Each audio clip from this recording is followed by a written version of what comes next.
शहर की सड़कों पर हमेशा भीड़ रहती थी, लेकिन उसे वे पहले से कहीं ज्यादा खाली लगती थी।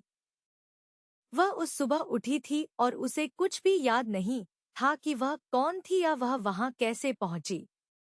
उसके पास जो एकमात्र चीज थी वह उसकी जेब में एक छोटा सा नोट था जिस पर एक फोन नंबर और सारा नाम लिखा था। उसने उस नंबर पर कॉल करने की कोशिश की, लेकिन वह सीधे वॉइसमेल पर चला गया।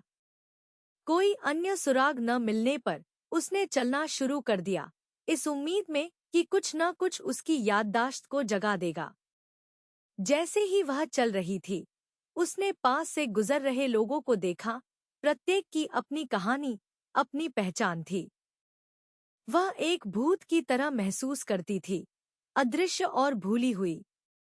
वह घंटों तक चलती रही। शहर की रोशनी उसे अंधा कर रही थी, शोर बहरा कर रहा था। उसे ऐसा महसूस हुआ जैसे वह खुद को खो रही है, जैसे वह भीड़ में गायब हो रही है।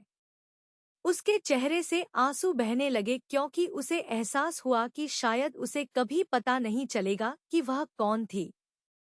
उसने उन सभी लोगों के बारे में सोचा जिन्हें उसने प्यार किया होगा और खोया होगा, उन सभी यादों के बारे में जो उसने बनाई होंगी। दर्द बहुत ज्यादा था और वह बेकाबू होकर रोते हुए एक बेंच पर गिर पड़ी। जैसे ही वह वहां बैठी, एक महिला उसके पास आई। उसके चेहरे पर चिंता झलक रही थी और बोली, तुम मेरी बेटी हो और मैं तुम्हें वर्षों से ढूंढ रही हूँ। लेकिन जैसे ही वह उसे गले लगाने वाली थी, एक आदमी कहीं से प्रकट हुआ और फुसफुसाया, नहीं, वह मेरी है और मैं ही वह हूँ जिसने उसकी याददाश्त मिटा दी है।